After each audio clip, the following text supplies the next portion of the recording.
한기가 든다.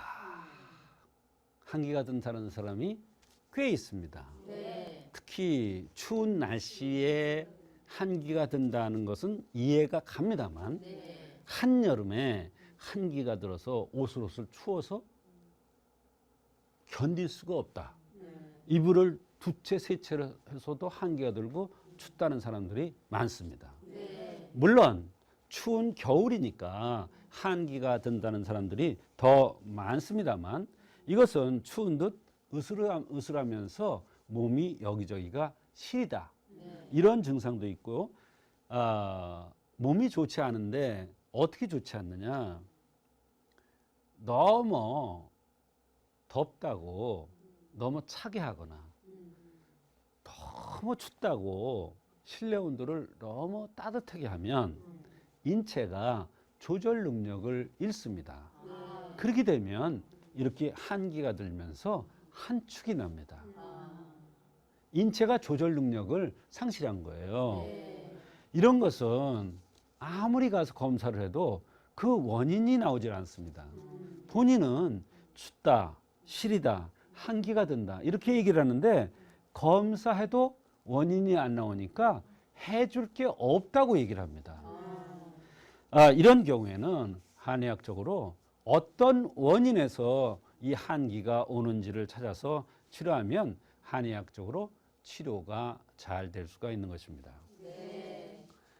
한기가 잘 드는 체질에는 여러 가지 체질이 있습니다만 볼록 나온 형보다도 얼굴이 함한 형, 거름형이라고 그러죠.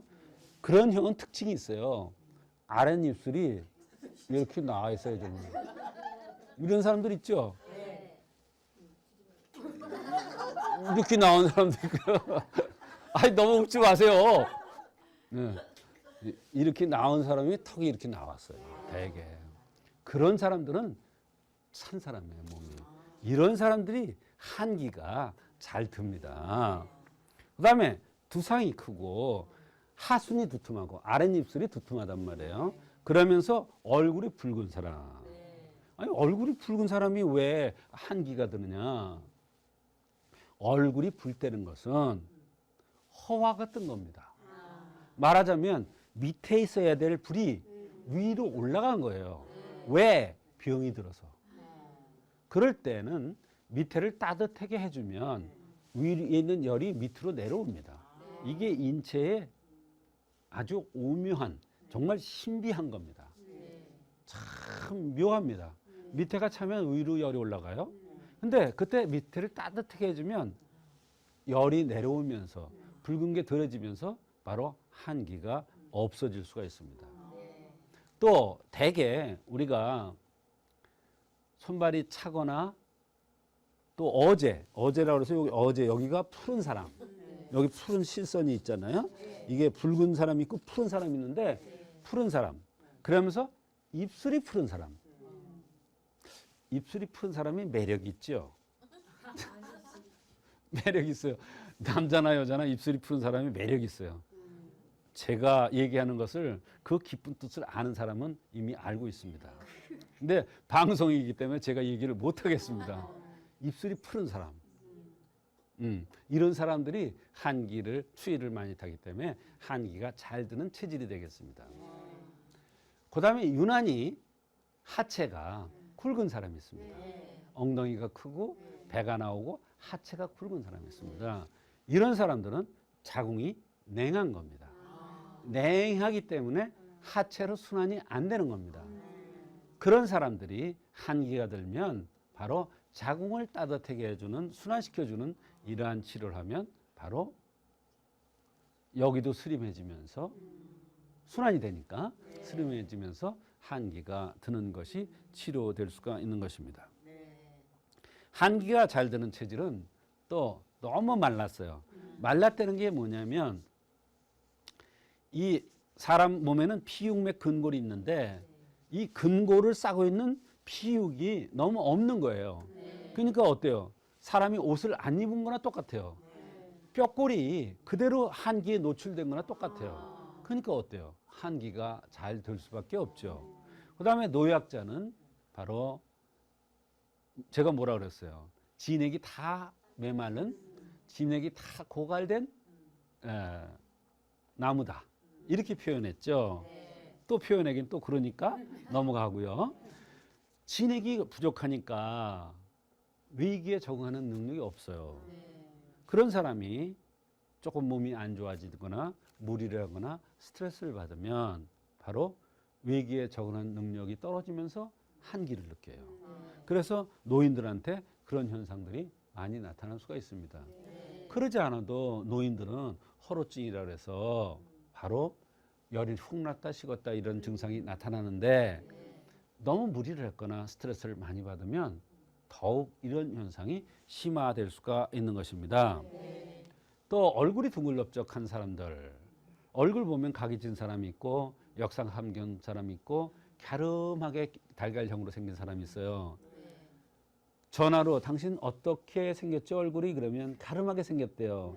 근데 제가 보면 둥글형인데 갸름하다고 그래요. 본인은 착각하는 거죠. 이렇게 둥글게 생긴 사람들은 바로 위장에 문제가 있어서 한기가 드는 것이 있습니다. 그것을 식학이라고 얘기를 하는데요.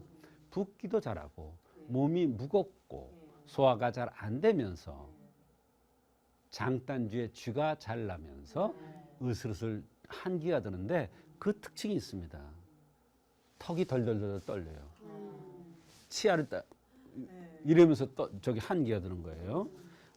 이렇게 한기가 잘 드는 체질이 다 다르고 그에 따라 원인이 다르고 치료법이 다 다른 것이 한의학적인 한기의 치료법입니다. 한기가 드는 원인은 이제 원기가 부족해서 올 수도 있죠. 대개 원기가 부족한 사람은 빼짝 마른 사람이에요. 그 다음에 명문하세는 이제 얼굴이 붉고 두상이 크고 아랫입술이 두툼한 사람이에요. 그 다음에 몸이 냉한 사람은 입술이 푸르고 또는 얼굴이 함하고 눈이 쑥 들어갔고 또 어제가 푸르고 손이 잡아봤을 때 손이 너무 차고 손이 찬 사람 바로 한기에 노출되기 쉬운 사람이에요. 그런 사람이 몸이 찬 사람이에요. 그 다음에 허로증이라고 그래서 바로 허로증이라는 건 뭐냐면 나이가 들어가면서 진액이라든지 기혈이라든지 이런 게 다 부족해진 거예요. 그 다음에 간단 부족에 의해서 운행이 안 돼요. 이런 사람들은 대개 보면 여기 옆구리가 길어요. 그러면 그런 사람들은 한기가 잘 와요. 열이 확 났다 싶어요. 해약증이라는 게 뭐냐면 너무 춥게 지내거나 너무 따뜻하게 덥게 지내거나 이러면 나타나는 이런 현상이에요. 이것이 이제 한기의 원인이 될 수가 있습니다. 한기와 동반되는 증상은 만성 피로예요. 피로해서 어쩔 줄을 몰라요. 근데 한기를 치료해주면 이 만성 피로가 없어집니다. 보약을 아무리 써도 안 되는데 한기를 치료해주면 치료가 됩니다. 소화장애. 소화제 아무리 들어도 안 되는데 이 한기를 치료해주면 위장 장애가 아주 오래된 만성 위장 장애가 치료되는 경우도 있습니다. 허리의 통증도 차서 오는 것도 있고요. 두통도 마찬가지고 비염 증상도 마찬가지입니다. 그래서 비염 증상이 왔는데 코에 대한 약을 아무리 써도 안 돼요. 근데 배를 따뜻하게 해줘서 한기를 없애는 거를 해주니까 그냥 비염이 언제 그랬냐 하시는 식으로 없어지는 경우가 있습니다. 그것은 비염의 원인 치료를 안 해서 그런 거죠. 그래서 한기와 동반되는 증상들이 여러 가지가 있는데 이때 한기가 나타나는 현상의 원인을 찾아서 치료해주면 이런 만성 피로, 소화장애, 허리의 통증, 두통, 그다음에 비염 증상이 한꺼번에 다 없어질 수가 있는 것입니다. 한기의 한의학적 치료는 보중익기탕이라는 게 있죠. 이거는 이제 익기니까 기운을 돋구는 거예요. 보중, 중이라는 건 뭐냐면 비위를 돋궈서 그다음에 팔묘안이라는 건 밑에 하부를 든든하게 하는 거예요. 이거는 이제 여성보다 남성들이 밑에가 약해질 가능성이 많죠. 나이가 들어가면서. 그래서 여성보다 남성이 빨리 죽는 경향이 많잖아요. 수명이 짧잖아요. 가장 큰 원인이 이겁니다. 그 다음에 이제 오수유탕이라는 건 눈이 쑥 들어갔거나 턱이 이렇게 나온 고름형들. 오적산이라는 것은 하체가 이렇게 퉁퉁하고 이런 사람들. 향사양이탕이라는 건 손발이 찬 사람들. 인삼양이탕이라는 건 얼굴이 둥글럽적하고 둥근 사람들. 그런 사람들 보면 입술도 두툼해요. 또 배꼽에도 커요. 등치도 비교적 큰 편이에요. 그리고 한기가 들었을 때 한의학적 치료로서 가장 중요한 치료법 중에 하나가 뜸법이에요. 뜸 치료예요. 뜸을 뜨는데 쌀을 반만하게 만들어서 뜨는데 가장 중요한 자리가 배꼽 밑에 기해열, 그 밑에 있는 관원혈입니다. 또 나이가 들면 등에 있는 폐수와 고황수혈에다가 뜸 뜨는 게 굉장히 중요합니다. 중풍을 예방하기 위해서는 백회혈이라고 해서 머리 가운데에 뜸을 뜨는 것도 굉장히 좋은 방법입니다. 이와 같이 하면은 한의학적으로 한기가 잘 치료될 수가 있습니다.